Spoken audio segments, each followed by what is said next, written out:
Welcome to Everyday Martial Artist, a weekly podcast where you'll join me, Brian Doucette, as I interview a different martial artist each episode and hear their story. Some guests you may have heard of, and some you probably haven't. Be sure to subscribe where all your favorite podcasts are available. Also visit our website at everydaymartialartist.com. If you're listening for a specific interview, I sure hope you'll stay and check out the other episodes.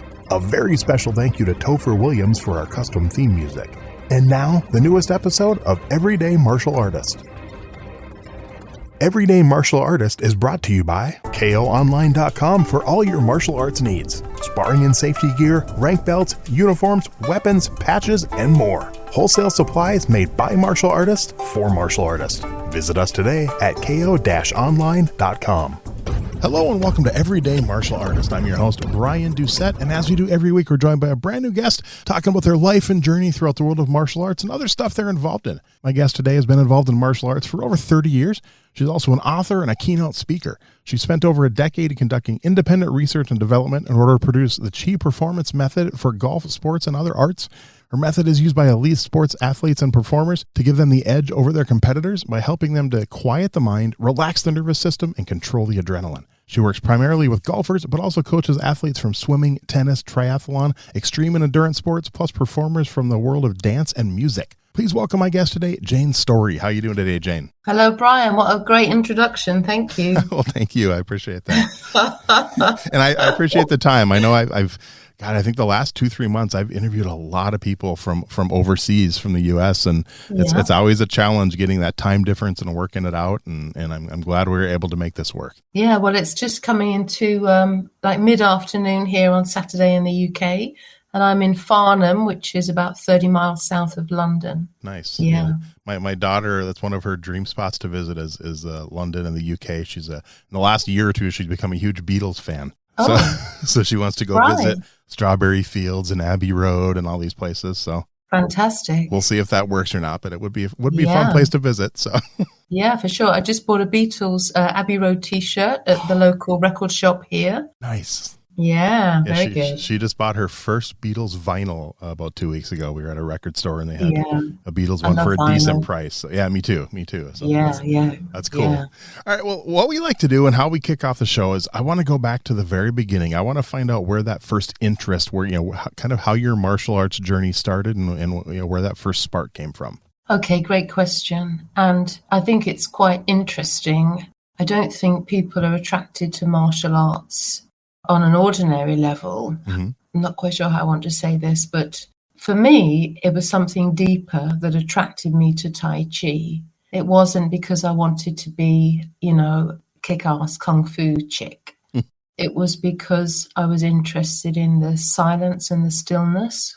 And at the time, so this was 1987, so a long time ago, mm-hmm.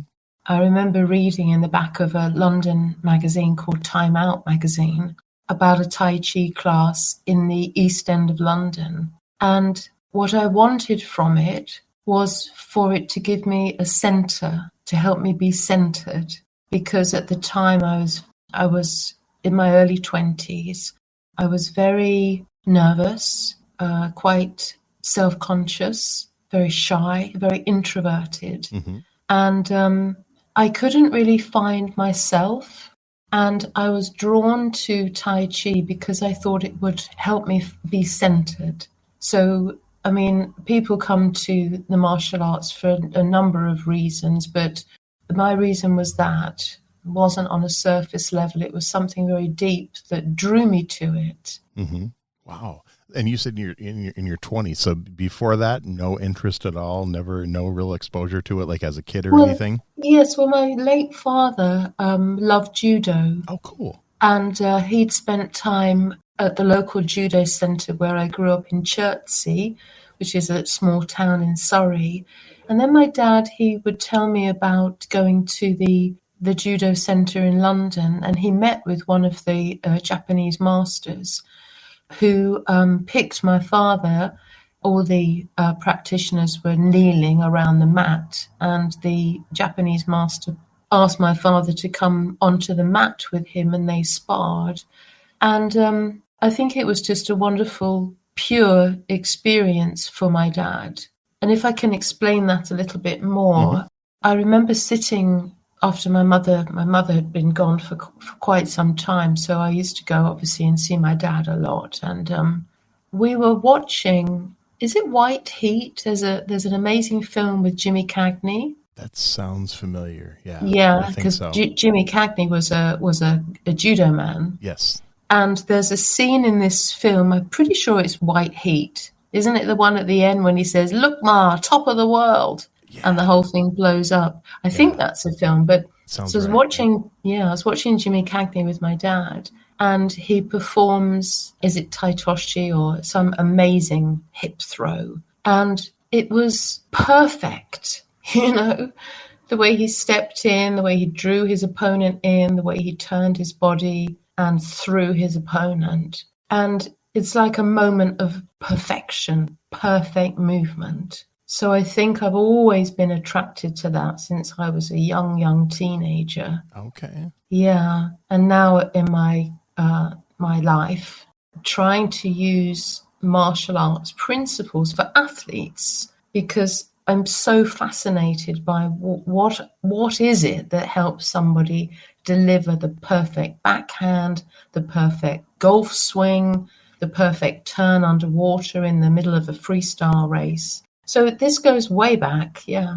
Wow, okay. So that first Tai Chi school or Tai Chi class, what do you remember about maybe some of those first couple classes and maybe that first instructor? I'm so glad you're asking me these things because nobody has ever thought to ask me this before. Really? I've been interviewed loads of times, but this is great. So 1987, I think I was 22 or something like that. And I go to the martial arts, the Tai Chi class in the East End of London. And we did a bit of a warm up. The class was packed. There must have been 20, 25 people in this studio. Wow. And we were put into a standing posture, a Qigong posture. People might know that as I Chuan or Zhamzhong or just Qigong. Mm-hmm. And it's the posture where you're holding your arms up at shoulder height, as if you're holding a tree or a large beach ball. And I thought, okay, fine.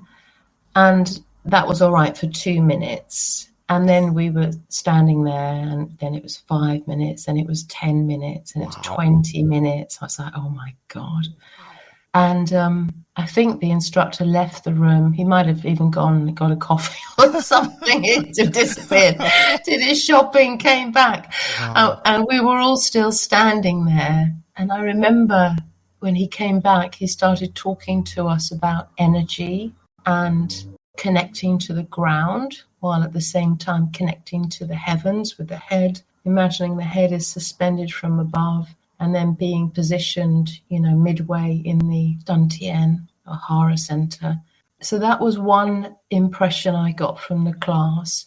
The other was when I stepped back and I was watching the senior students. I can remember all of this to this day. I thought, how amazing is this? People were going in these beautiful movements coordinated in super slow motion. And I can still see that the people, the concentration, the self-gathering, being attentive to one's own self, not being distracted, sweating. People were shaking because of the effort that they were putting in. And I also remember, I think it was Master Chu and a Chinese man, an elderly Chinese man who spoke about not being, I think he was admonishing some of the senior students for not taking Tai Chi seriously, but not taking themselves so seriously. Okay. Something like that. But yeah, I remember all of it. Wow. So I got to ask, when the class was standing there with their arms up like that for 10 plus minutes, did anyone leave? Did anyone be like, oh, this is not for me, and just kind of walk out, or no? I don't remember that. Okay. No, I don't remember that. That's happened to me when I've been teaching. I've had people get angry or cry or walk out, but Well, just describing it, my arms hurt just hearing you talking about it. So.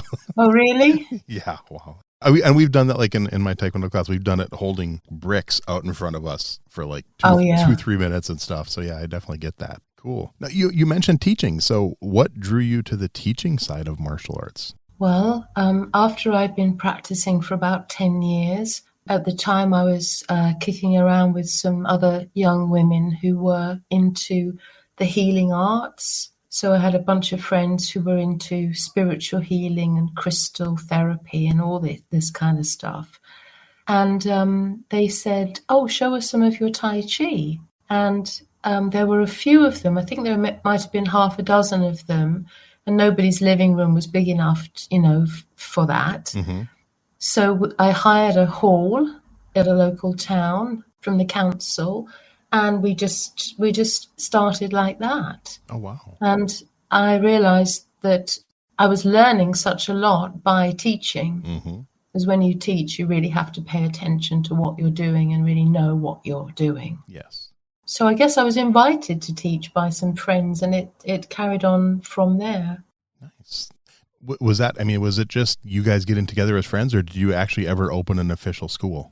Oh, God, yeah, it went on. That became my profession for many, many years. Oh, wow. Okay. Yeah, I taught. I had my own Tai Chi club for about 10 years on a Saturday morning. Okay. And it was my full-time job from about 1997, year 2000.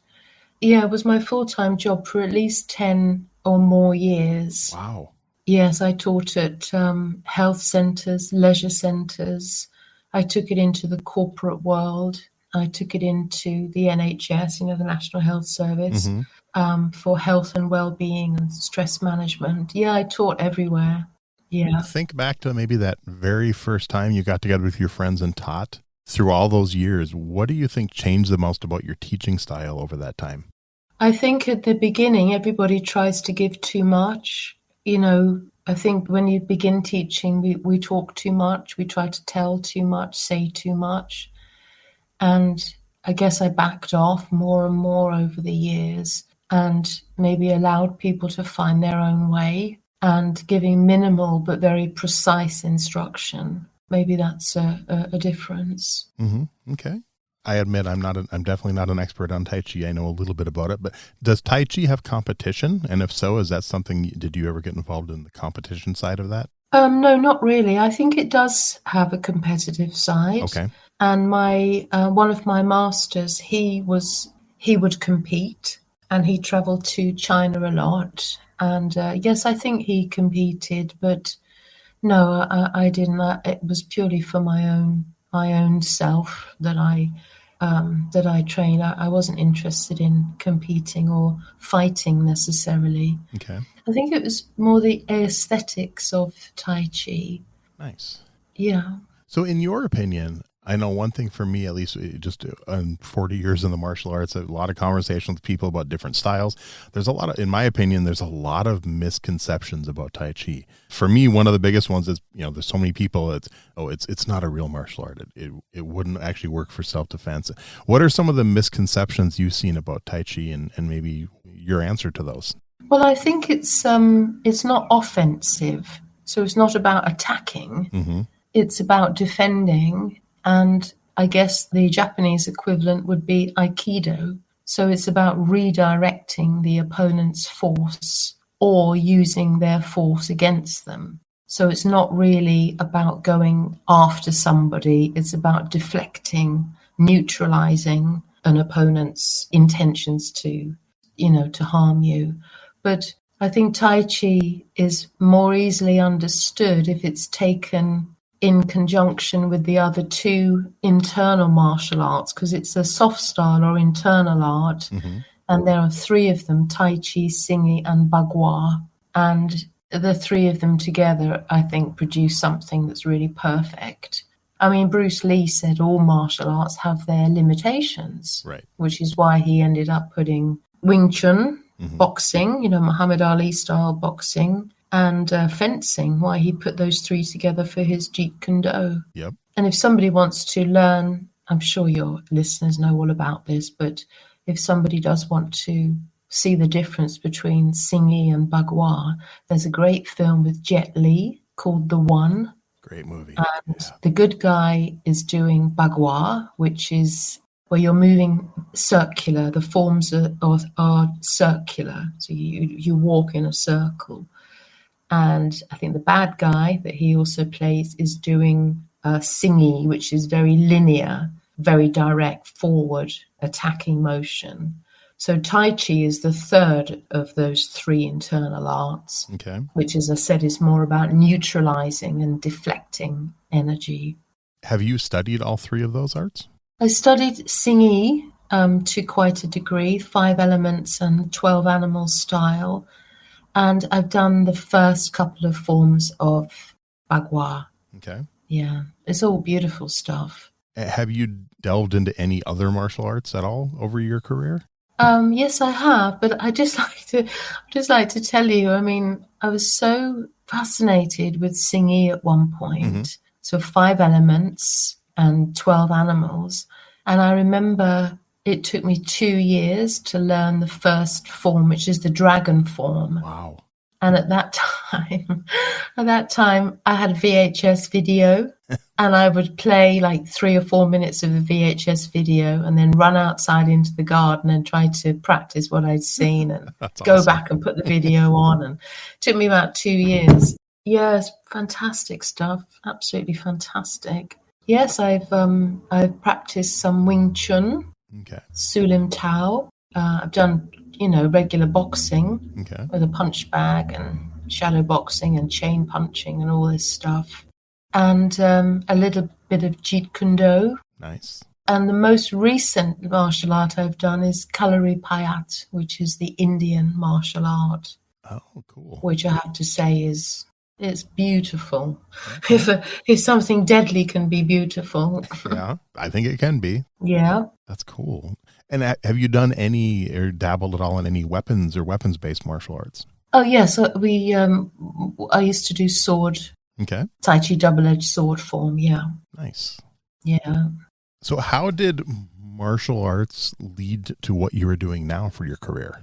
Well, I think we touched on it earlier. It's this whole question, why is it that a golfer on the driving range can hit the most perfect shot when nobody's looking, and then maybe 10 minutes later when they tee it up in front of the clubhouse, they can't hit, but a cow's ass with a banjo. Yeah.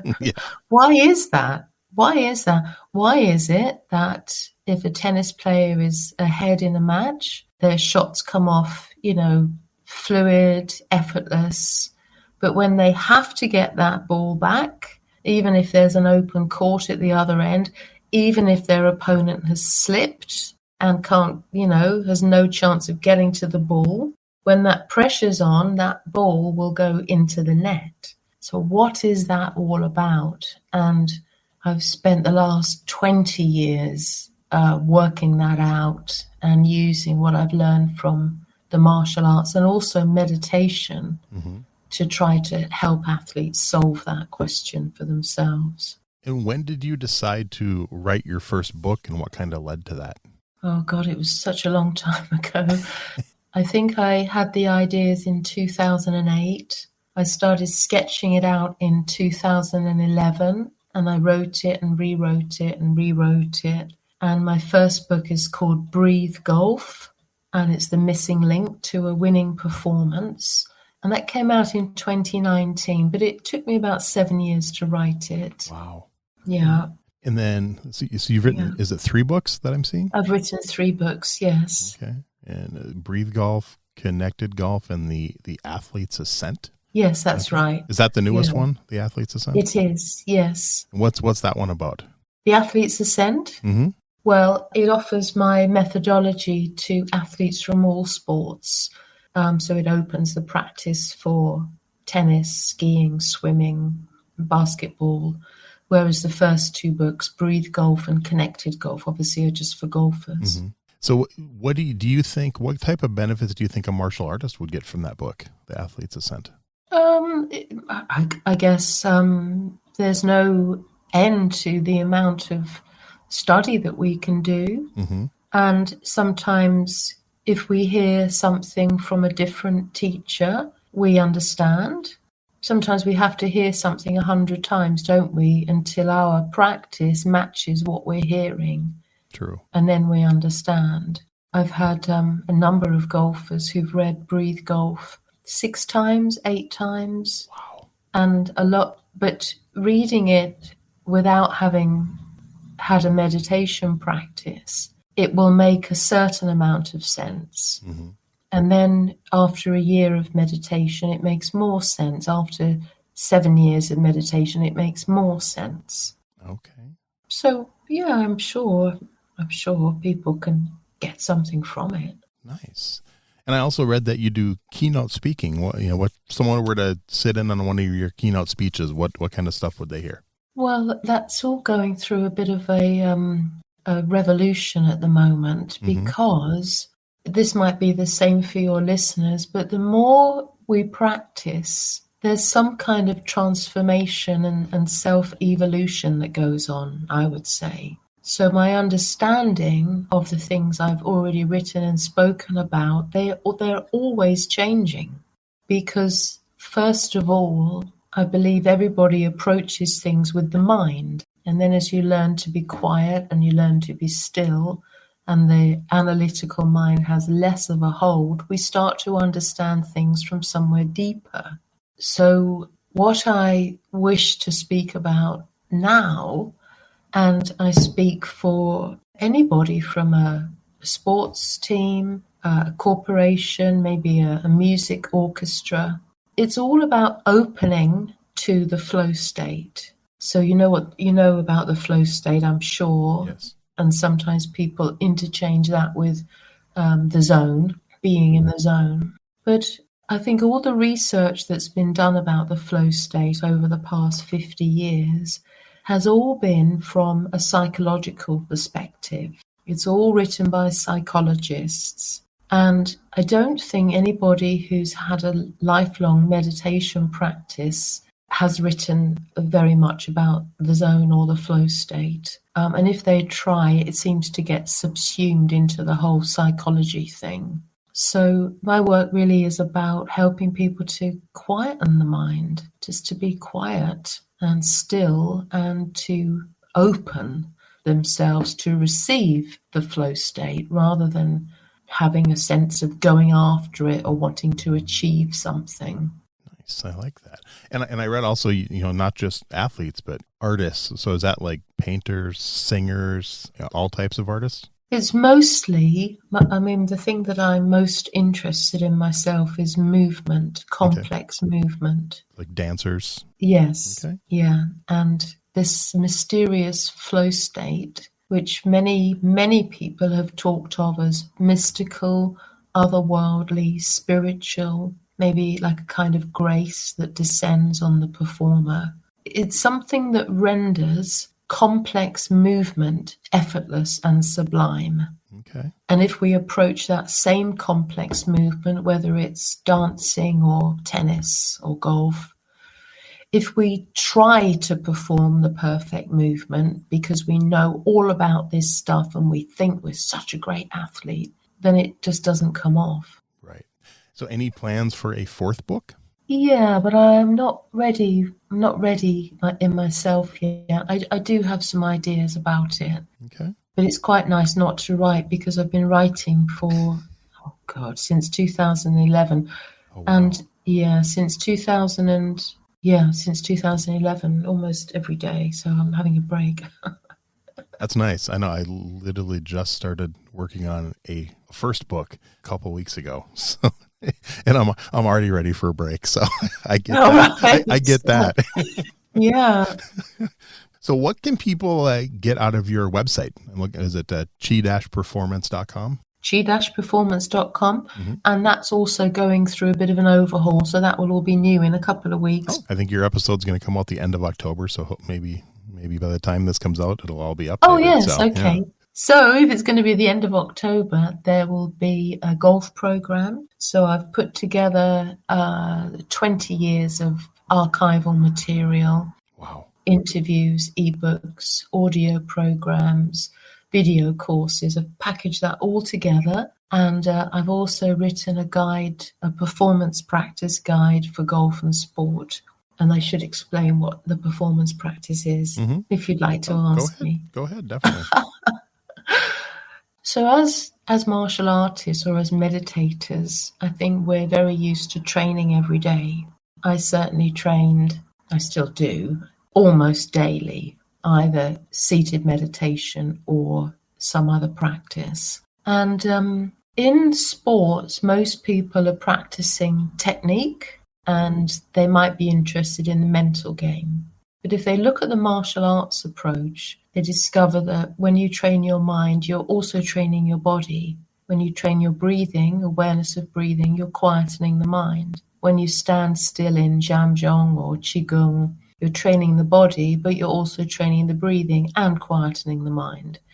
So this inherent disconnection in the sports world is not helpful for athletes at all. So I'm encouraging people who love sport to develop a daily performance practice of, between 15, 20 minutes and up to an hour, where they are practicing seated meditation. And by that, I mean formally, not with an app or not this sort of new age mindfulness approach, but a formal Buddhist practice. Standing meditation, maybe some Qigong breathing exercises, slow motion drills, movement exercises. So they're having a daily practice, a performance practice to help bring the mind into a closer relationship with the body, which then enables people to try to create the right conditions within themselves that allows the flow state to appear.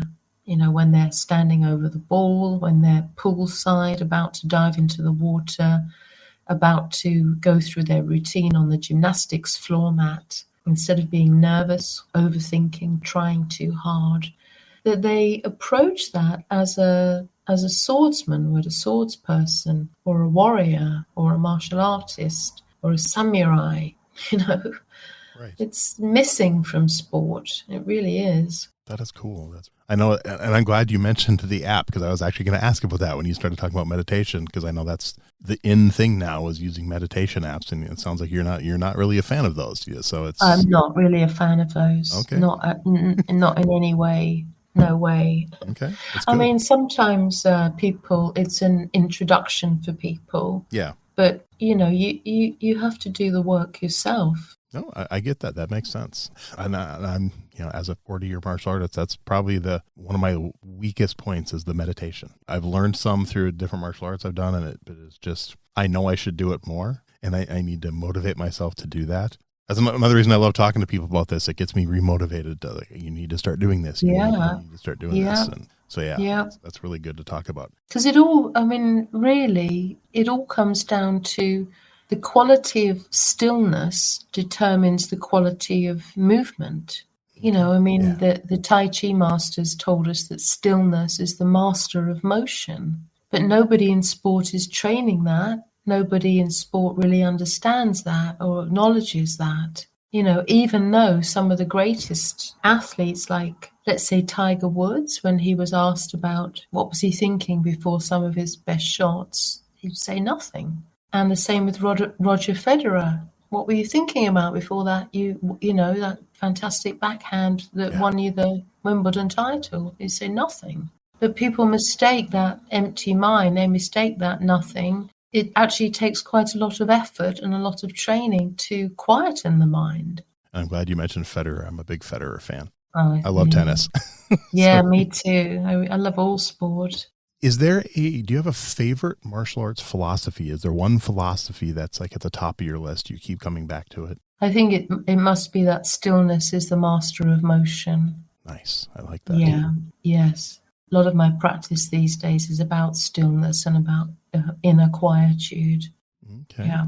So do you have, I know, Tai Chi, I don't want to say physically demanding, but it's not as hard. Like you said, it's a soft art, but you have studied other arts. So I'm just wondering, do you have a worst martial arts related injury? Have you ever been injured due to martial arts? Yeah, the forearms from Wing Chun. Mm-hmm.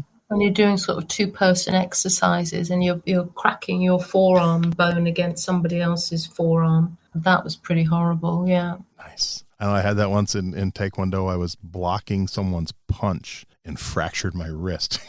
Oh my God. Because their punch was perfect and my block was so hard and it just hit wrong and fractured my wrist. Ah, right. Yeah, yeah. Not fun. No. So you mentioned that you like all sports. So what are your thoughts on something like MMA and the UFC type stuff? Is that something you're a fan of? Is that a sport or is that more martial? It's a lot of people consider it a martial sport.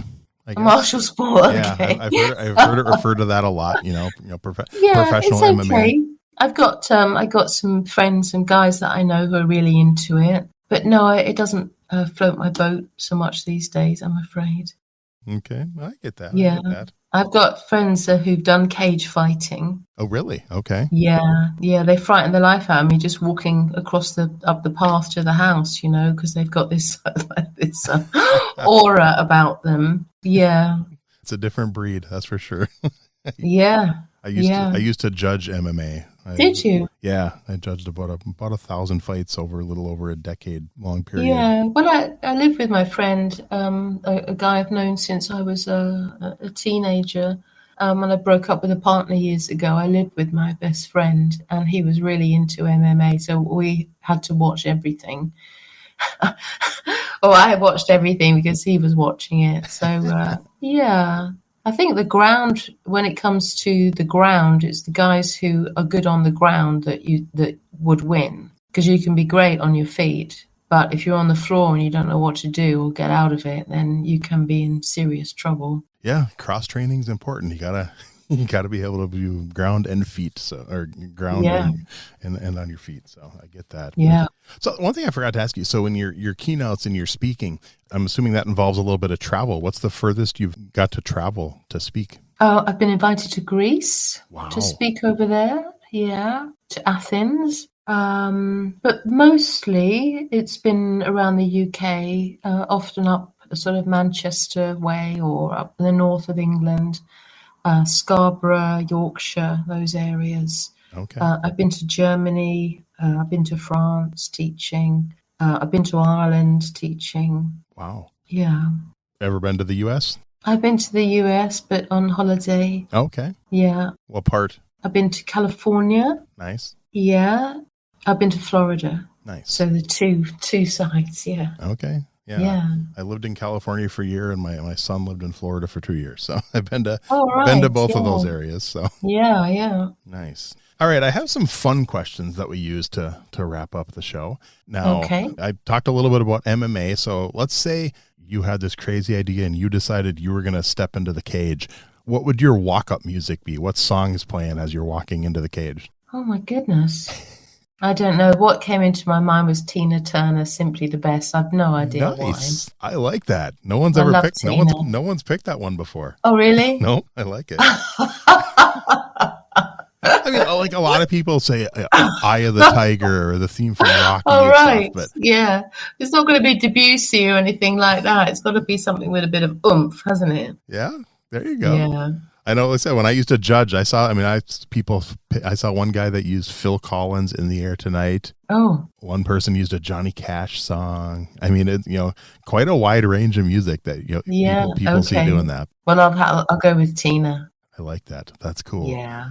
All right. Now, this one doesn't have to be 4. I've had people give as few as 2 and as many as 8. 3, 4, 5, 6 names that you would put on your personal Mount Rushmore of martial arts. I'm not sure, really. I guess the teachers that I've had. Okay. Yeah, because they're the closest to me. The first teacher I had was Master Chu. Mm-hmm. That was back in London in the 80s. I don't know if he's still with us or not. I'm not sure. There's John Hine from the Hine Institute, where I first learned Tai Chi. Okay.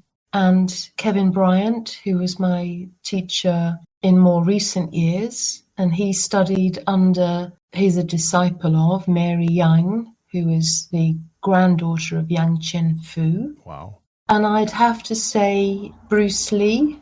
Nice. Dan Inosanto and Ip Man. Nice. that enough? It's There's up no to you. women in there, I'm afraid. I don't know any female martial artists apart from Mary Yang, Okay. Yang Chenfu's granddaughter. So she's the one. Yeah. And I'll say another woman, Fei Yip. Okay. Yeah, who's Tai Chi grandmaster here in the UK. Yeah, I think a lot of people pick Bruce Lee, but I bet they do. He's probably the one who's picked the most. But I've also had people specifically say, "I'm not putting Bruce Lee on there." So it kind of depends on the person. But like Dan Inosanto's been picked a good amount. I've actually had his daughter and his son-in-law on my show. They both been guests. Yeah, Diana was on the show. Oh right. Yeah, so that was fun. Yeah, and then also had a gentleman named Eric Oram. Couple weeks ago was on the show, and his instructor was a direct disciple of Ip Man. Oh right. Yeah, so that was some good stories from him too. There's another master. When I told you about learning the dragon form of Sing Yi, it took me 2 years. It was Sifu James McNeil. It was his programs that I was studying at the time. Oh, cool. Okay. Yeah. So do you have a favorite martial arts book? I think the Bruce Lee stuff. The Art of Expressing the Human Body. Okay. But there are also these 3 amazing volumes by a gentleman called Jan Diepersloot, and they're called The Warriors of Stillness. Did you ever hear of those? No, I haven't actually. They are amazing. It's these huge books, like A4 books, really thick books, and they're all about the tradition of stillness in the martial arts. And there are 3 volumes. It's incredible. I'll have to, just Google it. I'm going to have to look them up. Yeah, Warriors of Stillness. Yeah. In fact, I should get a cut because I've, so many people, I've put them onto his books. Nice. Maybe I'll have to reach out to him and get him on the show too. Yeah. That'd be, Tell him I said hi and thank you. Oh, I will do that. Yeah. And where's my check? warriorsofstillness.com. That's cool. No, hey, I'll definitely say you're the one who sent me there. So that's good. Great. Cool. I've recommended his books to so many people. Yeah. See, that's me with Zen and the Martial Arts by Joe Hyam. That's the one I've probably recommended to more people than any other book. That's one of those ones that I've read multiple times. It's a quick read. That's one of my favorite ones. Yes, and I do like that. And I've reminded of The Art of Zen Archery. Yes. Kyoto, that is one of my favorite books of all time. A lot of my guests have mentioned that one, and I haven't read that one yet. I need to get it. I really do. It's not the one by Zen and the Art of Motorcycle Maintenance. It's not the one by Herigel. It's the other one. Okay. Stein. I think his surname is Stein. Okay. But it's called Kyoto, the Art of Japanese Zen Archery. Nice. I will have to check that out. No, I'm just looking in my bookcase, The Art of Zen Archery by Hans Joachim Stein. Okay. I'll add that to my list. All right. Now, this one you may not have an answer for, but do you have a favorite martial arts video game? Did you ever get into video games? No. No? Okay. No. That's about 50-50. So, no worries. Wrong generation. Yeah. That's okay. All right. How about a favorite martial arts TV show? Well, I remember watching Kung Fu when I was a kid with David Carradine. Yeah. Yeah, I can still remember, Grasshopper, when you can take this pebble from my hand, it's time for you to leave. Yep. I don't know about program, but I rewatched Crouching Tiger, Hidden Dragon recently, which it's sublime. It's one of my favorite films. Yeah. So you mentioned Kung Fu. They're actually bringing that to the big screen with a movie version of that starring Donnie Yen. Oh, okay. Yeah.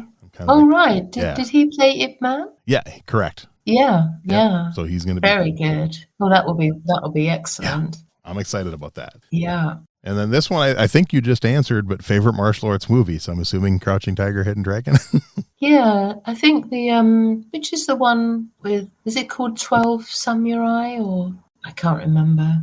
So many. I mean, I probably there are so many of them, aren't there? 200 martial arts DVDs in my but my favorite one, I just love the whole story of Crouching Tiger, Hidden Dragon. Yeah, that one was a game changer. That one, when it came out, was so different than any other martial arts movie that had been made, and kind of changed the whole landscape of martial arts movies, I think. So yeah, it's a good pick. There is a good.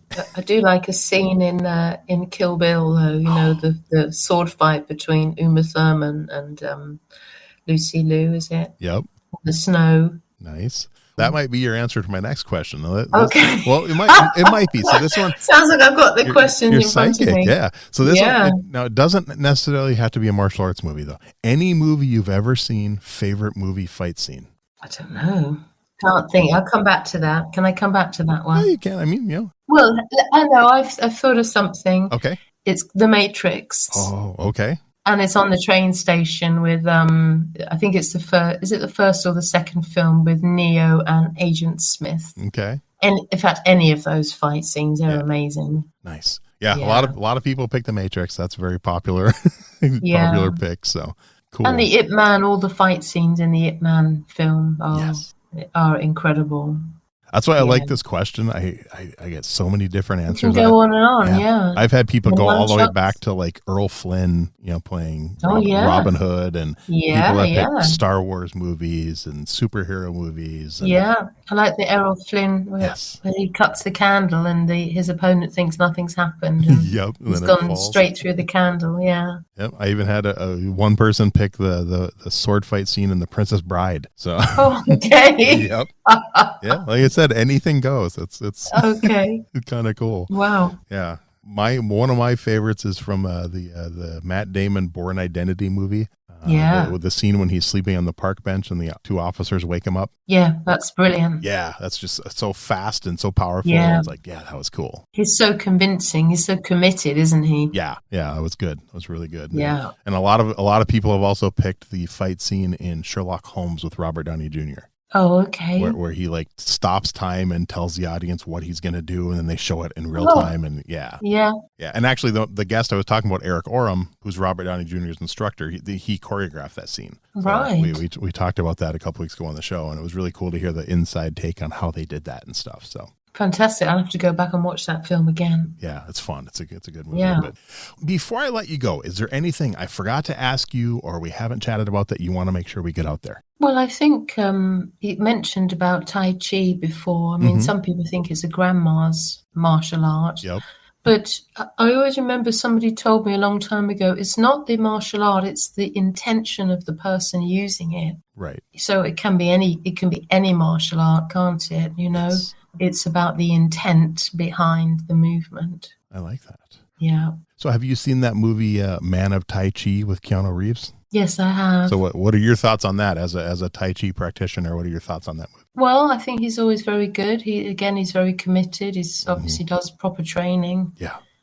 He prepares very well for the films. Yeah, I love it. Do you think it portrays Tai Chi in a good light? Don't remember in detail. Okay. But it's certainly the people that I've trained under approach it as a martial art. Yes. Because if there isn't that intention, if there's no martial intent behind it, then the chi doesn't flow. Right. And without the chi, it's not really an internal art at all. So, but even if somebody does practice it in a grandma's kind of way, I mean, especially in this day and age that we live in, any movement is good. Any activity is good. Any training is good. Any discipline, self-discipline is good. Yeah. No, that's one thing I've talked to with a lot of my guests is I think everybody at some point in their life needs to learn some type of martial art. Experience it for a good solid 1 to 2 years. Specifically, I'd love, kids I think should all be involved in it. But even like definitely, I've told this before. My mom joined Taekwondo in her 40s and got her black belt. Wow. Never too old. I mean, I've had other guests who didn't start until their 40s or 50s, and other ones who started when they were 3, and it's such a wide range. Yeah. But it's something there's an art out there for everyone. People hear martial arts and the first thing they think of Taekwondo or Shotokan or the UFC, and they think, I can't do that. Well, that's not all there is. There's so many options. And unfortunately, depending where you live, you may not have as many options. I mean, where I grew up, we had one school, whereas right now where I am, there's probably 35 schools within a 20-mile radius of where I am. So a lot more options nowadays, I think. It's so good for the youngsters I've worked with who want to be, Olympic. I remember one boy, he was in the Junior Olympics for snowboarding. Oh, cool. But he was incredibly nervous. So just doing some kung fu and some stance training with him, it gave him that edge that he didn't have before. And it's an edge that psychology can't necessarily give to a young person. Yeah. It's an edge that they have because they train their body in a particular way. And of course, it helps his balance and general movement. And other young people I've known who've practiced karate, they go on to play golf, they have no trouble with it. Mm-hmm. Movement is movement, isn't it? Yeah. And all the fundamental movement skills of all sports can be learned in the martial arts. This is what I've been writing about. No, and it's like one of my guests 2 years ago, he was the head martial arts instructor for the San Francisco 49ers football team for 10 years. They had an on-staff martial arts instructor to teach the players. That's and it's brilliant. Yeah, and I've heard that there's other teams that have done that too. And you look at other athletes like Kareem Abdul-Jabbar, he trained with Bruce Lee, and there's a lot of surfers are known to study martial arts. Yes. Kelly Slater, one of the top surfers in the world, is like a purple belt in Brazilian Jiu-Jitsu, and I know some skateboarders who study martial arts. I mean, I used to skateboard when I was a kid and stuff, and actually when you were talking about the zone and everything, and the first thing I thought of was skateboarding when you're talking about that, because back when I used to skateboard in the 80s, we had a saying that was like that. It was called gleaming the cube, but it was basically going to this place that is intangible and finding those finding that basically that zone, that movement. They called it gleaming the cube, and that's the first thing I thought of when you said that. So yeah. No. But it's become so cerebral now. Because people aren't training. Yeah. It's become, people think they can download it on their phone. Yeah. And unfortunately, and it used to be that no one thought you could learn stuff properly from video. And then, of course, COVID happened and everyone had to train via video. That's and it's right. And yes, you can learn stuff from video, but nothing beats in-person training, obviously. But if your only option is video, do it until you have an option to do it in person. Especially with martial arts, it's to get at least good with it. I think you have to have a partner. You have to be able to do the techniques with someone else and feel that motion and feel that energy and stuff. Whatever you can do just to try it. Everyone should jump in and give it a shot. Yeah. Like you said, there's a martial art out there for everybody. Doesn't matter who they are, what age, background. Exactly. Yep. 100%. Well, Jayne, this has been so much fun. I love your story. I love what you're doing. I'm hoping you do a fourth book. It'll be exciting to see that. And like I said, I will put links for your website and your books and anything else you need me to when the episode comes out in a few weeks. But this has been so much fun. And I think the listeners are going to really enjoy this. Thank you very much for inviting me. And people can reach out if they have any questions. Just contact me via the website. And yes, thank you, Brian, again.